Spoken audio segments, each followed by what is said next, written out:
Alors, mes chers amis, nous avons expliqué au nom du Ben Ish Hai, de Rabbi Yosef Haïm, la force de la prière. Maintenant, on va continuer notre cours en rapportant ce que le Rav nous dit. Venimtsa bechol shalosh tefilot. Il s'avère que dans les trois tefilot que nous allons réciter, bechol bechavdalet shaot, des 24 heures de la journée, yesh tishim vechamesh bracha, nous récitons 95 bénédictions. Ça veut dire les trois amidot, le soir, l'après-midi et le matin. Et nous avons les deux répétitions le matin et l'après-midi. Shahli, Arvit, Shahlit, Veminha. Ce mot 95, il a exactement la même valeur numérique de Hamaim, l'eau, qui symbolise le Shefa, la profusion, la Torah. Ça veut dire l'eau en elle-même est le symbole de la profusion. Même quand on prie et il pleut, automatiquement cette pluie fait monter la prière et ouvre les cieux. La valeur de chaque lettre de Hamaim, regardez. Le He, c'est 5. Le Mem, c'est 40. Le Yud, c'est 10. Et le Mem, c'est 40. On s'aperçoit ici que le terme Hamayim, c'est 10, c'est 5, 40, 10, 40. Et on tombe exactement à la valeur numérique 95. Maintenant, essayons de voir par rapport aux trois amidot que nous faisons dans la journée. Regardez, nous avons 19 bénédictions par jour, multipliées par 3 bénédictions qui sont, 3 amidot plutôt, 3 amidot qui est Arvit, Shahlit et Minha, ça nous donne 57. C'est le cours de la semaine dernière où on avait dit que c'était Zan, la profusion, plus 38 bénédiction de la répétition 19 plus 19, la répétition de la Hamida que le ministre officiant va faire pour Shahlit et Minha, on tombe sur 95 qui est Hamayim. Voyez, 95. Donc automatiquement, le Rav nous dit des shefa parnasa tova mimashech al yedei atfilot. Si on comprend ça, on a tout compris. Car la profusion de la parnassa est quoi? Quelle parnassa? Tova, une bonne parnassa, le Rav nous dit, va venir à travers la prière. La prière n'est pas une perte de temps. Pour qui que ce soit, même pour le grand Talmid Hacham, il a besoin de prier. Plus forte raison celui qui n'est pas Talmid Hacham. Et à ce moment-là, prier, on construit des mondes et on fait descendre la profusion sur terre. Mais pas seulement la profusion matérielle, le Rav nous dit, mais gamma Amazon Aelioni, même la nourriture céleste. Cela veut dire qu'avec notre Amida, on construit bien aussi bien notre Parnassa sur terre, qu'après 120 ans, on construit aussi notre profusion et notre nourriture spirituelle. Gamken aussi. Il y a Yede Atfila, et ceci, tu peux le réaliser par l'intermédiaire de ta prière. Vous voyez la prière combien elle est importante. Comme nous dit la Gemara Brachot, Zukum Zulut Livde Adam. Combien la prière, elle est devenue négligeable aux yeux des gens. Et que ce soit les Talmid Hacham, ils ont le Yetzer Hara de l'étude, et ils étudient à ce moment-là. Qu'ils étudient au moment où ils doivent se reposer. Mais au moment de la prière, comme j'ai dit au début du cours, on doit se concentrer à la prière. On mange, on se concentre à manger. On dort, on se concentre à dormir. Ça veut dire se concentrer du moment présent. Et cet instant, c'est vraiment notre vie. On vit intensément le moment présent, vous voyez? Donc, il faut vivre la prière et essayer de faire tout le maximum de se concentrer dans notre prière. Ah, mais je ne comprends pas tout. Eh bien, essaye de te concentrer dans un mot, 2 mots. Il y a des livres, Baruch Hashem, traduits en anglais, en français, dans toutes les langues. Eh bien, essaye de temps en temps de regarder que veut dire tel mot. Tu as réussi à pouvoir mettre ta tête dans la tefila. Deim avar yomo batel korbano. Parce que si tu fais une fila de travers, ou bien tu ne pries pas une journée, c'est comme les sacrifices à l'époque du temple. C'est une expression qui dit Im avar yomo batel korbano. Si la journée, elle passe, tu ne peux plus faire le sacrifice. Chaque jour, il y avait un sacrifice. Korban tamid. Et il suffisait que ce jour-là, tu ne l'avais pas fait, tu ne peux pas le faire le lendemain. C'est comme une pilule, vous voyez, il y a des médicaments que si tu as oublié la veille, tu ne peux pas en prendre le lendemain. Hazrat Shalom 2, tu ne peux pas en prendre deux. Alors, une seule. Et si tu l'as loupé, tu as loupé. Et là, tu as loupé une nourriture que tu pouvais bien avoir ici-bas et là-haut. Quand je dis nourriture, ça veut dire une profusion, une bracha. Et c'est pour ça que ça nous encourage de prier chaque jour de façon à recevoir cette bénédiction aussi bien ici-bas que lorsqu'on va partir de ce monde à l'âge de 120 ans en bonne santé et que l'on puisse bénéficier des bénédictions de notre prière là-haut dans l'au-delà et de ne pas louper une prière. Et c'est pour cela que Shlomo HaMelech nous dit dans Kohelet au chapitre 11 et au psukim 1 et 2, un passouk qu'on va avoir du mal à comprendre. Écoutez le passouk. Shalach lahmecha al pene amayim. Envoie ton pain sur la surface de l'eau. Ki berov ayamim timtsaenu, parce qu'à la fin de tes jours, tu vas le trouver. C'est sûr qu'on peut plus ou moins le déchiffrer. Mais là, maintenant, on comprend avec l'explication du Ben Ish Chai que le terme Hamaim veut dire non pas l'eau, mais veut dire les 95 bénédictions. Alors regardez, Shlach lahmecha, envoie, j'enverrai ton pain, Dieu qui parle, j'enverrai ton pain, al pene, sur la surface. Vous savez que dans la Torah, dans la parashat Be'al, c'est marqué par rapport à la menorah, el pene a menorah, en face du visage de la menorah, comme si la menorah avait un visage. Cette lumière, qui est un visage spirituel, je vais te l'envoyer. Et grâce à quoi je vais te l'envoyer aussi bien ta parnassa que cette lumière, je vais te l'envoyer par rapport à Hamaïm, qui a pour valeur numérique 95, comme nous l'avons vu, et qui est les 95 bénédictions que nous récitons par jour. Qui berov yamim, parce qu'à la fin de tes jours, par rapport à la multitude de tes jours, timtsaenu, tu vas les trouver. C'est-à-dire ce que tu as semé dans ta vie, eh ben, tu vas le récolter, aussi bien dans ton vivant que dans l'au-delà. Pour dire qu'il faut investir dans la prière, parce que c'est ça qu'on pourra retrouver, timtsaenu, à la fin. Vous voyez? Pas obligatoirement après notre vie, mais aussi quand on va vivre là-haut, pas quand on va mourir, d'accord? Quand on va vivre aussi là-haut. Humazon chez Alpene Amaim, c'est ce pain et cette nourriture que tu vas trouver Alpene Amaim par rapport aux 95 bénédictions qui sont les 3 tfilotes chez Yesh Bahem Brachot, où il y a les bénédictions kéminianes comme le conte de Hamaim 95. Voyez? Ki berov ayamim tibtsaenu. Je vous avais expliqué, mais le Rav, vous voyez, il l'explique dans le livre. Et qui berov ayamim timtsaenu, parce que à la fin de tes jours, ou bien pendant les jours de ta vie, timtsaenu, tu vas le retrouver, tout ça. Klomar, le Rav, il dit, cela veut dire, devar yom beyomo.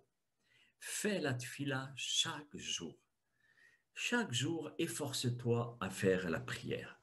Deim avar yomo batel korbano, comme nous l'avons dit. Parce que si la journée elle passe sans prière, batel korbano, tu ne peux pas récupérer le jour d'avant. Sauf si tu fais tes chouvas. Mais tes chouvas, ça veut dire de ne plus recommencer, de faire tout notre effort, de prier de façon à recevoir cette bénédiction. Vous savez, ce matin, il y a quelqu'un qui me téléphone, apeuré et énervé, et elle me dit, regardez, Rav, j'en peux plus, vous faites des bénédictions. Pour moi, j'ai d'autres rabbins, et j'ai une poisse, mais pas possible. Il n'y a rien qui marche. Alors moi, je lui pose la question naïvement. Hein. Je ferme la porte de la synagogue, je sors et je lui dis, mais est-ce que toi, tu pries? C'est bien que les autres prient, mais est-ce que toi, tu pries? J'entends un silence, comme si la personne en face avait reçu une bombe. Et il me dit, non. Je dis, mais mon fils, il faut que tu pries.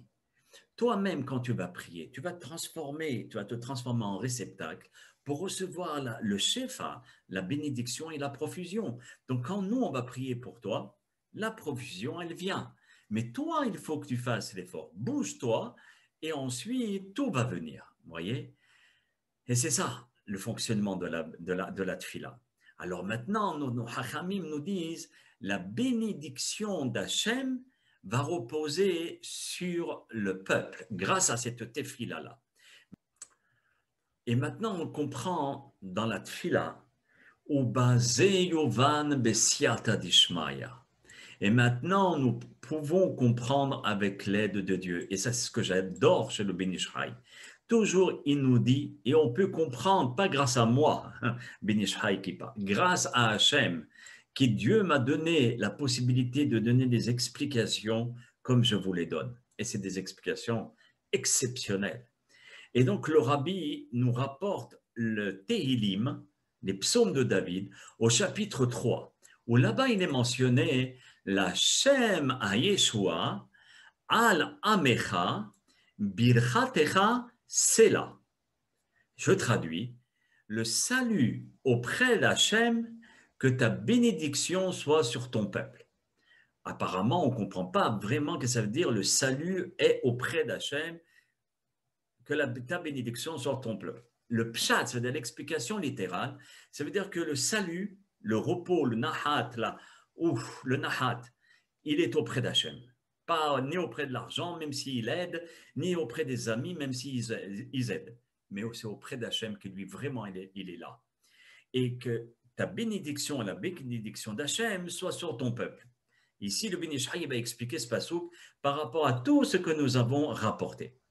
La Shema Yeshua Alamecha. Donc, ça veut dire le salut est auprès d'Hachem sur le peuple Bilchatecha selon ta bénédiction. C'est là à jamais. Et nos sages, le Hacham nous dit, Deyadoua, il est su à Géoula que la libération et que le Mashiach viendra grâce, Bischut, il sera grâce à Tefilot, grâce à nos prières et de ne pas baisser les bras et de continuer à prier. Donc, il nous encourage, le Rav et tous les Hachamim, de prier même si on n'a pas été écouté pour l'instant. Un jour, et même si on n'est pas du tout écouté, de prier pour le peuple d'Israël.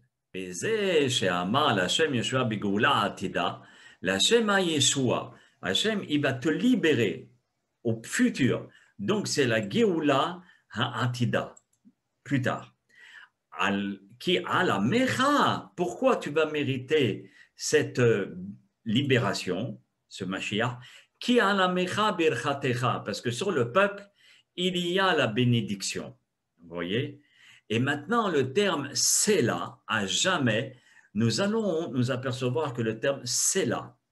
Regardez le terme c'est là. On va faire parler ces lettres. Lorsqu'on voit le terme c'est là, comme ça, et ça veut dire éternellement, à jamais. Sa mère, c'est 60, Lamed, c'est 30, et He, c'est exactement la valeur numérique 95, qui sont les bénédictions de la Hamida, qui sont tout ce que nous avons rapporté jusqu'à présent. Et les 95 bénédictions par rapport aux 3 téphilotes, avec les 2 répétitions par le ministre officiant, qui Anamecha et toutes ces bénédictions seront sur le peuple d'Israël. Et à partir du moment où le peuple d'Israël va avoir cette bénédiction, il aura un hout shel chesed. Hout, cela veut dire un fil de bonté. Vous voyez que leur visage rayonnera. Et quand on remarque le terme hout chesed, un fil de bonté qui sera sur leur visage, Hout Chesed, quand on regarde Hout, c'est 8 plus 6, le Vav, plus le Tet, c'est 9. Ensuite, le Chesed, c'est 8 plus 60 plus 4. Comme vous avez deviné, c'est exactement 95. Qui 95, c'est le terme Sela, qui sont Hamayim, qui sont les 95 bénédictions, et que grâce à ça, nous avons la possibilité de rendre notre Amida, une bracha, une bénédiction éternelle, exceptionnelle. Maintenant, nous allons expliquer comment la bénédiction va se concrétiser. Alors, nos sages nous disent, c'est par l'intermédiaire de la joie. L'importance de la joie dans le service divin. Pas seulement si vous voulez prier ou faire telle et telle mitzvah. Il faut que la mitzvah soit accompagnée du moteur qui s'appelle la joie. C'est comme une métaphore que je vous rapporte souvent, que c'était le Hafetz Haïm qui rapporte cette métaphore, où il y avait un patron qui avait une très grande usine qui fabriquait des choses électroniques. L'électronique n'existait pas, on nous dit Hafetz Haïm, mais j'actualise la métaphore. Et donc, il montre toutes les machines, bon, les bras, tac, tac, les boutons qui sautent, etc. Des machines incroyables qui sont derrière ces bras. Et tous ceux qui étaient en train de visiter cette usine, ils remarquent qu'au fond de l'usine, il y a une grosse porte blindée. Et ils disent, mais c'est quoi cette porte blindée? Il y a un code, etc. C'est quoi? Il dit, ah, là-bas, venez avec moi. Et il ouvre la porte et il voit une machine. Et le patron, il dit, ça, c'est la machine des machines. C'est ça qui fait marcher toutes les autres machines. Donc, les yeux, les oreilles, la tête, la bouche. Et donc, c'est le cœur. C'est le cœur de toutes les autres machines. Et c'est quoi le cœur de toutes les autres machines? C'est la joie. Vous voyez? C'est la joie en elle-même. Comme il est mentionné dans Tehillim, au chapitre, le Tehillim 100, au deuxième verset. Qu'est-ce qu'il est mentionné là-bas? Et pas seulement de faire la mitzvah puis bye, non. Ivdu et Hashem besimha. Servez Hashem avec la joie, comme on a dit la semaine dernière, que le terme avdou, il est mentionné des dizaines et des dizaines de fois dans la Torah et dans le Talmud, qui veut dire avoda, travail, et en avoda et la tefila. Bo les fanav, venez devant lui, venez devant Akadosh Baruch Hu. Birnana avec les chants. Servez Hachem avec joie, venez avec allégresse en sa présence. Maintenant, quand on voit la phrase Ivdu et Hachem besimha, analysez le terme servez Hachem avec la joie. Simha, regardez c'est les lettres quand on les permute, c'est exactement Hamesha Tfilot, 5 Tfilot, c'est les mêmes lettres. Hamisha, c'est exactement Simha. Les 5 Tfilot de la prière de la journée, les Shahlit, Minha et Arvit, et les répétitions de Shahlit et de Minha, ça fait 5. Eh bien, tu dois les faire avec la Simcha. Et c'est cette Simcha-là qui va te donner la possibilité de faire agréer ta prière. Et c'est ce que l'on voit dans le Tehillim au chapitre 97, Tzadézaïn, et au verset 11. Là-bas, qu'est-ce qu'on nous dit? Or zaroua la tzadik, ulish relève simcha. Qu'est-ce que ça veut dire? La lumière est semée pour le juste. À partir du moment où une personne fait sa prière avec joie, ou bien une mitzvah quelconque avec joie, il est considéré comme un juste. Voyez? Donc lui méritera la lumière. Dieu va lui semer, va lui donner une lumière par rapport à ce juste. Pour l'instant, il est juste. Voyez? Il fait une mitzvah et il se concentre dans sa mitzvah. C'est un tzaddik à ce moment-là. Et la joie pour ceux dont le cœur est droit. Et donc, il aura l'équilibre, cette personne-là. C'est la suite de la traduction du verset. À ce moment-là, on sera complété. C'est-à-dire que la mitzvah et nous-mêmes, on sera complétés dans la joie, Otiyot Hamisha, comme on vient de le dire, qui sont les 5 prières dans la joie. Et le Rav conclut et finit. Il nous dit,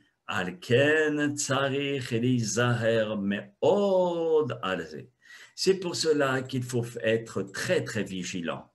Vous voyez, mais très vigilant, alzé sur ce que je viens de t'enseigner. Et pour conclure, mes chers amis, c'est ce que le Ben Ish Chai et tous les Hachamim, pourquoi je vous ai rapporté une explication ésotérique? Parce que parfois, l'ésotérisme rentre dans la neshama, rentre dans le cœur, et on comprend mieux les tenants, les aboutissants de ce que nous faisons. Dans chaque mitzvah, il y a des profondeurs et des liens que la Kabbalah nous fait, comme on l'a vu maintenant entre chaque mot, des phrases, des mots qu'on permute, la valeur numérique, etc. C'est sans fin, la Torah Kedusha.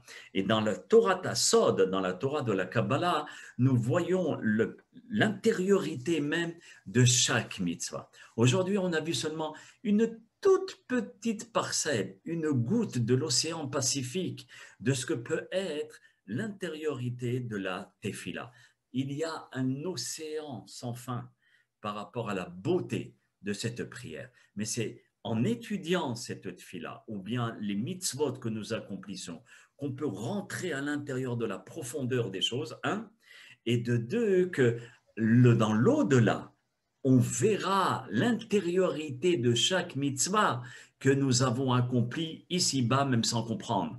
Donc, on va se dire, waouh, heureusement que j'ai fait telle prière et telle mitzvah et telle chose, et que j'ai gardé Shabbat même 5 minutes. Ces 5 minutes-là, c'est un bonheur. Alors, plus forte raison, si tu fais 10 minutes et tout le Shabbat, avec l'aide d'Hachem.